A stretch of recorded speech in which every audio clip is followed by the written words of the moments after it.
दोस्तों, soul land 2 के पिछले कुछ एपिसोड्स में काफी खतरनाक चीजों को होते हुए दिखाया गया है और अब से गाइस आगे के एपिसोड्स में एक से एक अमेजिंग सीन होने वाले हैं। इसलिए चलिए और ज्यादा देरी ना करते हुए वीडियो को शुरू करते हैं।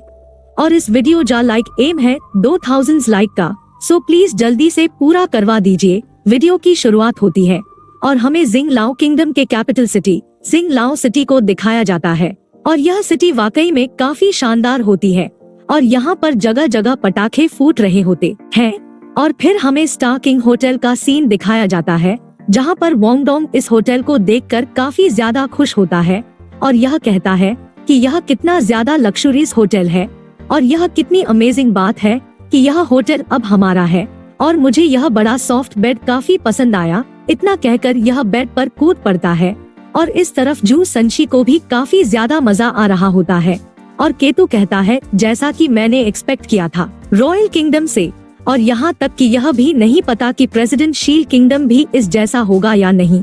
और इस तरफ जू संशी ड्रिंक को हाथ में लेकर खुश होते हुए कहता है रॉयल होने की यह फीलिंग वास्तव में काफी अमेजिंग है। और इस तरफ वोंगडोंग उस बेड के ऊपर उछलते कूदते हुए खुश होते हुए कहता है बेड के ऊपर इस तरीके से कूद भी सकते हैं। और इस तरफ जियांग ननन किसी चीज को देखते हुए कहती है यह काफी एंशिएंट दिख रहा है और अगर यह हमसे टूट गया तो हमें इसके लिए कितनी कीमत चुकानी पड़ेगी। इस तरफ जियाओ जियाओ विंडो में से देखते हुए कहती है ऊंचाई से सिटी का नजारा कितना ज्यादा प्यारा लगता है। और इस तरफ केतु के इतने ज्यादा लग्जरी बाथरूम को देखकर होश उड़ गए होते हैं और इन सभी की हरकतों को देखकर हुआ युहाव मन में कहता है ये सभी लोग तो ऐसे एक्टिंग कर रहे हैं जैसे कि ये लोग स्कूल ट्रिप पर आए हो। यहाँ का एटमॉस्फेयर पूरी तरीके से गलत है और क्या सभी लोग भूल चुके हैं कि हम किस सिचुएशन में हैं।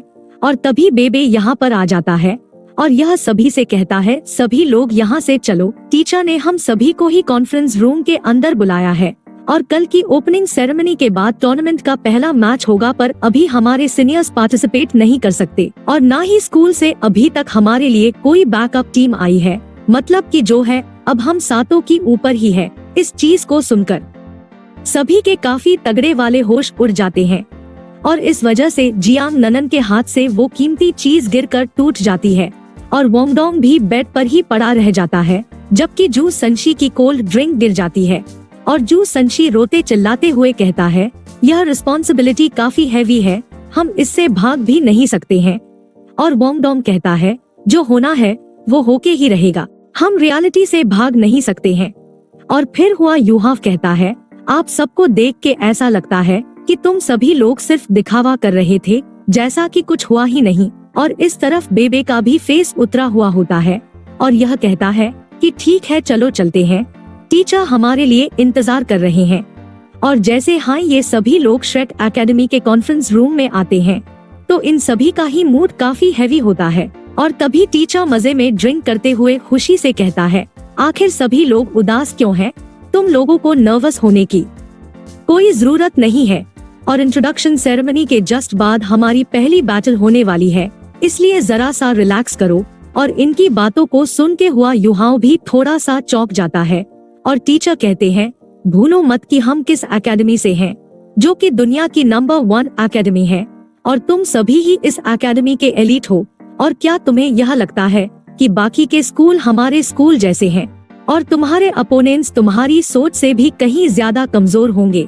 और तुम अपने आप को और अपनी ट्रेनिंग को देखो जो तुमने की है और तुम लोगों के बजाय तुम्हारे अपोनेंट को नर्वस होना चाहिए, इसलिए मजे करो, इतना ज्यादा नर्वस होने की कोई जरूरत नहीं है और तुम लोग बस बैटल करो जैसे कि तुम नॉर्मली करते हो। और फिर वोंगडोंग कहता है आपने सच कहा, हम कुछ ज्यादा ही नर्वस हो गए थे और अब तो टीचर ने भी कह दिया है अगर हम ज्यादा नर्वस होंगे तो हम अच्छे से परफॉर्म नहीं कर पाएंगे। और जू संशी काफी खुश होते हुए कहता है सच कहा, हम सबसे ज्यादा ताकतवर है। और टीचर की बातों को सुनकर इन लोगों के ऊपर जो प्रेशर होता है वो काफी हद तक कम हो जाता है। और फिर टीचर इन सभी को टूर्नामेंट के रूल्स बताते हुए कहते हैं स्कूल की स्ट्रेंथ को टेस्ट करने के लिए काफी सारे रूल्स और कंडीशंस है और पूरा टूर्नामेंट 2 पार्ट्स में डिवाइडेड है और इन दोनों के ही अपने खुद के अलग रूल्स है। पहले पार्ट में तो नॉकआउट बैटल होगी और 7 vs 7 बैटल होगी और जो दूसरा पार्ट है वो ये है कि पहला राउंड रोबिन टूर्नामेंट होगा और फिर रैंडम टूर्नामेंट सिस्टम जिसके पास सिंगल एलिमिनेशन सिस्टम और फिर बैटल और सबसे आखिरी में 7 वर्सेस 17 बैटल। इस चीज को लेके हम और भी ज्यादा गहराई से बात करेंगे बैटल के अंदर जाने से पहले। और फिर वोंगडोंग टीचर से यहाँ से जाने की इजाजत लेता है, जिस पर टीचर कहते हैं ठीक है जाके आराम करो, हम कल सुबह मिलेंगे। और जैसे ही वोंगडोंग यहाँ से निकलता है तो ये जो सुपर कूल टीचर होता है इसके काफी तगड़े वाले पसीने छूट जाते हैं, उसकी सांसें भी फूलने लगती है और यह कहता है आखिर मैंने कर ही लिया। और कम से कम उन्हें यह तो पता नहीं चला कि मैं खुद भी कितना ज्यादा नर्वस हो रखा हूँ। तभी माँ जियाओटाओ यहाँ पर आ जाती है और वह इससे पूछती है टीचर आप क्या कर रहे हैं, जिस पर टीचर कहते हैं मेरे पास और कोई चॉइस नहीं रह गई थी और मैं तो बस उनकी स्ट्रेस को कम करना चाहता था, और अगर वे ऐसा नहीं करता तो कल की बैटल के लिए उनके अंदर बिल्कुल भी जोश नहीं होता। और तुम लोगों को कितने दिन लगेंगे अपनी इंजरीज को रिकवर करने में, जिस पर लिंग लुओचन कहती है मेरी इंजरीज सबसे कम है तो मुझे कम से कम 10 दिन लगेंगे। और दाई योचन कहता है मुझे 17 डेज की जरूरत है। और शिताओ कहती है अगर मैं अपना पूरा जोर भी लगा दूं तब भी मुझे कम से कम 15 दिन तो लगेंगे। और इस चीज को सुनकर टीचर के तगड़ा वाला चेहरा उतर जाता है और फिर यह कहता है तो फिर हमें कम से कम 4th मैच तक का इंतजार करना होगा, और क्या बिना बैकअप के वो 3rd मैच तक भी क्या टिक पाएंगे। और हम सिर्फ उम्मीद कर सकते हैं कि वो लोग हमारा पहला मैच जीत जाए, क्योंकि अगर हम पहला ही मैच हार जाते हैं तो ये काफी ज्यादा शर्मनाक होगा। और टीचर के इस रोने धोने को देख के तीनों सीनियर्स यहाँ से चले जाते हैं। जब ये सातों यहाँ से लौट कर जा रहे होते हैं तब हुआ युहाव कहता है सच कहूँ तो मुझे ऐसा लगता है टीचर बस वो सब कुछ हमारा उत्साह बढ़ाने के लिए ही कहा था। तो इस पर वोंगडोंग कहता है कुछ भी क्यों ना कह लो हम डिसएडवांटेज में हैं। और फिर हुआ युहाव कहता है दूसरी स्कूल भी हार नहीं चाहती होंगी तो पक्का उनके मेन फाइटर्स ही पार्टिसिपेट करेंगे। चलो छोड़ो, वैसे भी ज्यादा सोचने से कोई मतलब नहीं निकलेगा, हमें चलकर अपने आप को ट्रेन करना चाहिए और हमें हर हालत में कल का मैच जीतने की जरूरत है। जिसके बाद ये सभी लोग ही अपनी अपनी ट्रेनिंग करना शुरू कर देते हैं और ये लोग भी अच्छे से जानते होते हैं अभी ये लोग सिर्फ हार्ड वर्क ही कर सकते हैं और बैकअप मेंबर्स की उम्मीद लगाए हुए होते हैं वो लोग स्कूल के लिए पहले मैच में जीत हासिल कर सकें। हर किसी को कल को लेकर बेचैनी हो रही होती है। अब हमें अगले दिन का सीन दिखाया जाता है जहां पर वर्ल्ड स्पिरिट स्कूल टूर्नामेंट शुरू होने वाला होता है।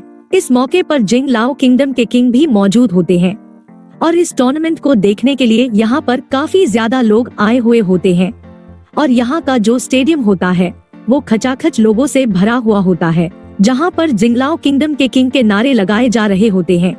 और हुआ युहाव कहता है यहाँ पर तो कितनी सारी ऑडियंस आई है टूर्नामेंट को देखने के लिए, और मैंने सुना है कि यहाँ पर टोटल 133 टीम्स आई है। इस पर वोंगडोंग बताता है टूर्नामेंट हर 5 सालों में एक बार होता है, लेकिन जब भी होता है तब ये काफी गजब का होता है। और फिर तभी जिंग लाओ का किंग कहता है वर्ल्ड स्पिरिट स्कूल टूर्नामेंट पूरे कॉन्टिनेंट में सब बड़ा इवेंट है और मैं यहाँ पर जिंग लाओ किंगडम को रिप्रेजेंट कर रहा हूँ और हर एक ही स्कूल को रिप्रेजेंट करने के लिए आप सभी का स्वागत है। और मैं उम्मीद करता हूँ कि आप सभी लोग इस महीने काफी अमेजिंग तरीके से परफॉर्म करेंगे। और वह टीम जो हमेशा स्टेज पर डटकर खड़ी रहती है और जो सारे कॉन्टिनेंट में नंबर 1 पर है, और वह है श्रेक्स एकेडमी।